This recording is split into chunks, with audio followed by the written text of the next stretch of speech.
రాష్ట్ర రాజకీయాల్లో మరోసారి తీవ్ర వ్యాఖ్యలు చర్చనీయాంశమయ్యాయి. వైఎస్ఆర్ కాంగ్రెస్ పార్టీ ప్రధాన కార్యదర్శి నందమూరి లక్ష్మీ పార్వతి సీఎం అధికారంలోకి రావడానికి తాము ఏ విధమైన నీచ చర్యలకు దిగుతారో అన్న ప్రశ్నను ఎదుర్కొంటున్నారని మండిపడ్డారు. ఈ చంద్రబాబుకి అసలు దైవభక్తి లేదు. స్వయంగా అతను చెప్పినటువంటి మాటని మళ్ళొకసారి మీకు గుర్తు చేస్తా ఉన్నాను నేను.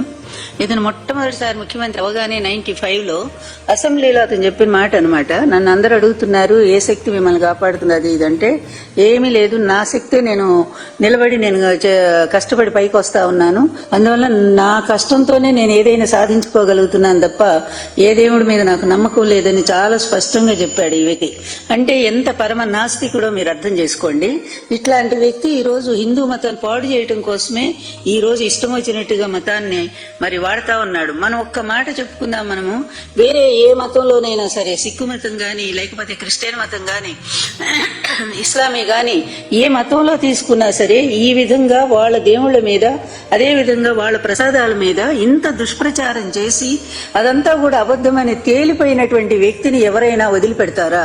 వాళ్ళ చట్టాల ప్రకారంగా, అంటే వాళ్ళ మత చట్టాల ప్రకారంగా, వాళ్ళ నిబంధనల ప్రకారంగా ఆ వ్యక్తిని బహిష్కరిస్తారు. ఒకవేళ ముఖ్యమంత్రి స్థాయిలో ఉన్న వ్యక్తి గనక ముఖ్యమంత్రి పదవిని లాగేసేయకపోవచ్చు, కానీ వాళ్ళ మతం నుంచి వాళ్ళని అతన్ని బహిష్కరించేసి ఇతన్ని పూర్తిగా వెలేస్తున్నాము అని చెప్పి వాళ్ళు అనౌన్స్ చేసేవాళ్ళు.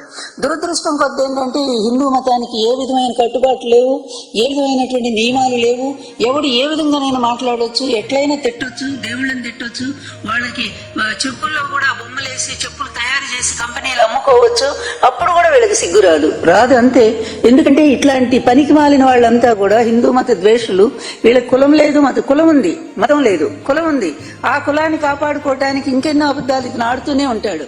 అంటే ఒక ప్రజాస్వామ్య పరిరక్షకుడైనటువంటి ఒక వ్యక్తి నీచమైన పరిపాలన సాగిస్తూ తన ప్రత్యర్థిని నారా చంద్రబాబు నాయుడు పరమ నాస్తికుడు అని దేవుళ్లపై ప్రసాదాలపై దుష్ప్రచారం చేసినట్లు ఆరోపించారు. ఇతర మతాలలో ఇలాంటి ప్రకటనలు చేసే వ్యక్తులను మత చట్టాల ప్రకారం శిక్షిస్తారని, కానీ చంద్రబాబుకు ప్రభుత్వం వచ్చినప్పటికీ ఇలాంటి నిర్దిష్ట చర్యలు తీసుకోలేదని లక్ష్మీ పార్వతి విమర్శించారు. అధికారంలోకి రావడం కోసం ఎవరి విశ్వాసం, ధర్మం, కొడుకు వయసు ఉన్నటువంటి జగన్మోహన్ రెడ్డి గారిని గెలవలేక అడ్డదారిలో ఏ విధంగా గెలిచాడో మన ప్రభాకర్ గారు చాలా స్పష్టంగా చెప్పారు. దాదాపు ఈ రాష్ట్రంలో 54 లక్షల ఓట్లు ఎంతో తేడా వచ్చింది, 12% ఓటింగ్ తేడా. మరి ఇంత శాతం ఓటింగ్ తో అడ్డదారిలో గెలిచినటువంటి వ్యక్తి అడ్డదారిలోనే అధికారానికి వచ్చాడు. ఈ అడ్డదారిలో రావటం అనేది అతనికి ఈ రోజు కొత్త ఏం కాదు కదా.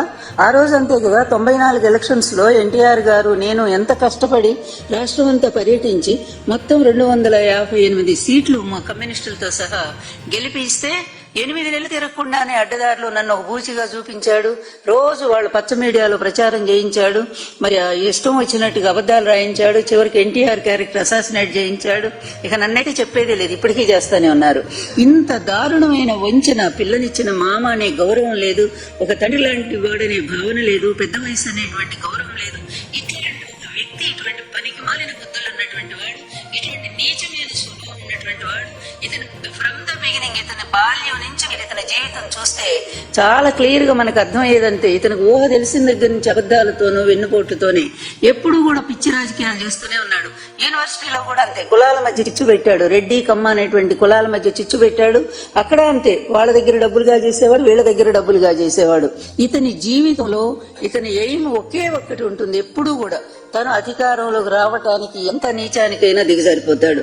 అధికారం ఎందుకయ్యా అంటే తను అనుకున్న లక్ష్యం చేరటానికి.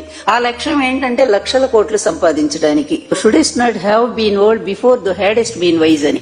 అందువల్ల నువ్వు ఎంత ఎత్తు ఎదిగావని కాదు, ఎత్తు అంటే తాటి చెట్టు అంత పొడవు అయ్యావని కాదు, లేకపోతే నాకు 70 ఏళ్ళు 80 ఏళ్ళు వచ్చి నేను వయస్సు కాదు, బుద్ధి జ్ఞానం నీ జీవితంలో ఎంత వచ్చిందో అది తెలుసుకో ముందు. అప్పుడే నువ్వు మనిషిగా గుర్తించబడతావు తప్ప ఎంత ఎత్తేది నీకంటే తాడి చెట్టు ఇంకా పెద్దది. నువ్వు ఏ దేవుడినైనా పూజ చేసుకో, ఏ రూపంలోనైనా గొలుచుకో, ఆ రూపంలో ఉన్న శక్తి నేనే అవుతాను అని చెప్పి ఇంత స్పష్టంగా, ఇంత సర్వ సమానత్వాన్ని హిందూ మతం ఇంత విశాలతత్వాన్ని ప్రబోధం చేసింది కదా. మరి నువ్వెట్లా హిందూ అవుతావు? నీ బానిస పవన్ కళ్యాణ్ ఎట్లా హిందూ అవుతారు? నీ కొడుకు ఎట్లా హిందూ అవుతారు? మానవీయతలను పక్కన పెట్టి నీచానికైనా దిగజారుతారని ఆమె ఉద్దేశపూర్వకంగా వ్యాఖ్యానించారు. ఈ వ్యాఖ్యలు రాజకీయ వర్గాల్లో తీవ్రమైన చర్చలకు దారితీస్తున్నాయి. ప్రజాస్వామ్య పరిపాలనలో రాజకీయ నాయకుల ప్రవర్తనపై పెద్ద నోటీసు తీసుకోవాల్సిన అవసరం ఉందని ఆ పార్టీ నేతలు స్పష్టం చేశారు. రాష్ట్ర వ్యాప్తంగా ఈ వ్యాఖ్యలు మీడియా, సోషల్ మీడియా వేదికల్లో వైరల్ గా మారి ప్రజల చర్చానీయాంశంగా నిలిచాయి. ఎప్పుడైనా సరే నువ్వు అసలు చెప్పులు లేకుండా పూజలు చేసావా? అసలు పూజల పట్ల, దేవుడి పట్ల నీ గౌరవం ఉందా? అవసరానికి దేవుణ్ణి అడ్డం పెట్టుకునేటువంటి నీలాంటి క్షుద్రుడు, నేను వాడుతున్నాను, క్షుద్రం హృదయ దౌర్బల్యమైన భగవద్గీత చెప్పింది కదా, నీలాంటి క్షుద్రుడు అసలు హిందూ మతం పేరెత్తడానికి అర్హత ఉందా? దేవుడి పేరెత్తడానికి అర్హత ఉందా? ఇంత నీచమైన దేవుని రాజకీయాల్లోకి లాగేటువంటి నువ్వు అసలు ఆ దేవుడు ఏ విధంగా శిక్షిస్తాడో తొందరలోనే నీకు ఆ పనిష్మెంట్ కూడా తొందరలోనే తెలుసు చంద్రబాబు. అప్పుడు మొదలు పెట్టావు. నీ కొడుకు వయసు ఉన్న జగన్మోహన్ రెడ్డిని ఎదిరించలేక అతను చేసిన మంచి పనుల వల్ల ప్రజల్లో ఒక వాళ్ళ తండ్రి దేవుళ్లాగా మిగిలాడు, అబ్బాయి కూడా దేవుళ్లాగా మిగిలాడు. ఎందుకంటే వాళ్ళు చేసిన మంచి పనుల వల్ల. నీ పరిపాలన ఉన్నప్పుడల్లా వేరే వేరే ద్వారా విష్ణు లేకపోతే ఇందారో లేకపోతే ఇంకొక ఏది బోలే బాబానో ఇలాంటి అన్ని ఈ టోకరా బాబాలందరినీ తీసుకొచ్చి పేర్లు మాత్రమే అట్లా అడ్డం పెడతావు. కానీ దాని ద్వారా సప్లై చేస్తుంది నీ కల్తీ నెయ్యి. అప్పుడు అంతే, కల్తీ మజ్జిగ నీ గవర్నమెంట్ ఉన్నప్పుడు కల్తీ మజ్జిగ అమ్మించావు. ఇట్లా అట్టి దారుణంగా అందరినీ మోసం చేసి హెరిటేజ్ నీ భార్య పేరును పెట్టుకొని ఆవిడకి ఏమన్నా తెలుసా? ఒక్క రోజన్నా కంపెనీ లెక్కలు చూస్తుందా అండి? కానీ నువ్వు చూస్తావు వెళ్ళి రాత్రి అయిన తర్వాత నువ్వు అంతా కూడా అండర్ గ్రౌండ్ లో కూర్చొని మొత్తం కంపెనీ లెక్కలన్నీ చూసి ఎక్కడ నష్టం వస్తే దాన్ని ఎట్లా పూడ్చాలనుకుంటే ఇదిగో ప్రజల సొమ్ము ఉంది కదా అక్కడ దోపిడీ చేస్తే తీసుకెళ్లి దాంట్లో పెడతావు. ఇట్లా మోసాలతోనే నీ జీవితం అంతా కూడా గడుస్తూ ఉంది. ఈ రోజు ఎంత దారుణంగా ఒక అసెంబ్లీ సాక్షిగా ఎన్ని అబద్ధాలు చెప్పావు చంద్రబాబు. ఈ రోజు మా వాళ్ళు అడుగుతున్నారు కదా, ఎమ్మెల్సీ పెద్దల సభలు అడుగుతున్నారు కదా, మరి చర్చకు పెట్టు. చర్చలో నిజంగానే నువ్వు నిర్దోషులు అయితే నిరూపించుకో, ఆధారాలతో సహా నిరూపించుకో. మా వాళ్ళన్ని ఆధారాలు సహా చూపిస్తా ఉన్నారు. చివరికి నీ హెరిటేజ్ వీటన్నిటికీ లింక్ అనేది చూపిస్తుంటే చర్చ పెట్టకుండా పారిపోతావు. అసెంబ్లీలో ప్రతిపక్షం లేదు కనుక అందుకు కావాలనే ప్రతిపక్షాన్ని రానివ్వలేదు నువ్వు. జగన్మోహన్ రెడ్డి గారు ఉంటే నీ ఆటలు సాగవని చెప్పి ఆయన రానివ్వలేదు. అక్కడ నువ్వు అబద్ధాలు చెప్తా ఉంటావు. నీ పేరు ఎత్తితే చాలు చేయనని చెప్పానంటా ఉన్నారు.